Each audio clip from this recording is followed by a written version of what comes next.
విస్తారమైన నీ కృప నాపై చూపితివి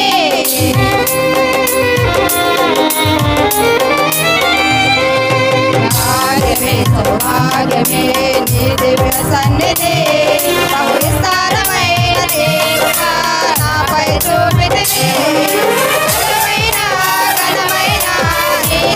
మందు వర్షించి